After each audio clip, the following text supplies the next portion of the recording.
தூத்துக்குடி செல்ல முயன்ற வேலூர் இப்ராஹிம் மதுரையில் கைது. ஏகத்துவ ஜமாத் அமைப்பின் தலைவரான வேலூர் இப்ராஹிம் மதுரையில் இருந்து தூத்துக்குடி ஸ்டெர்லைட் ஆலைக்கு ஆதரவாக மக்களை சந்தித்து பிரச்சாரத்தில் ஈடுபட செல்ல முயன்றபோது மதுரை கே நகர் பகுதியில் உள்ள தனியார் விடுதியில் அண்ணா நகர் காவல்துறையினர் கைது செய்தனர்.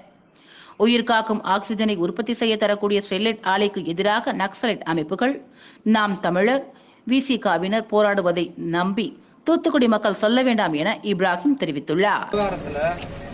மத்திய அரசு தமிழ் மக்களுக்கு எதிராக போறது, பிரதமர் தமிழக மக்களுக்கு எதிராக இருக்கிறார் திட்டமிட்டு ஒரு அவதூறு பிரச்சாரத்தை பண்ணி போட்டாங்க.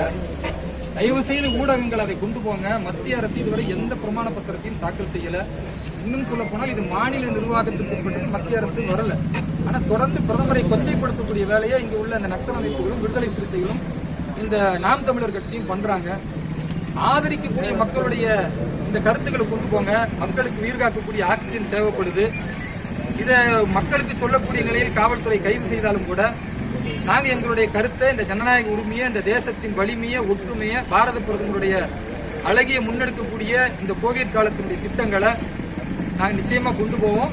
ஒரு சில நக்சல் கும்பலுடைய அந்த பிரச்சாரத்திற்கு மக்கள் பலியாகி விடக்கூடாது என்பதுதான் எங்களுடைய அடிப்படை கோரிக்கை.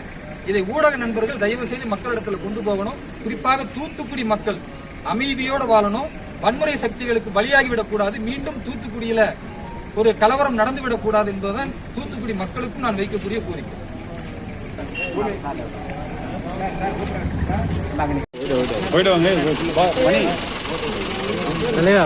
भारत माता की जय, भारत माता की जय, भारत माता की जय.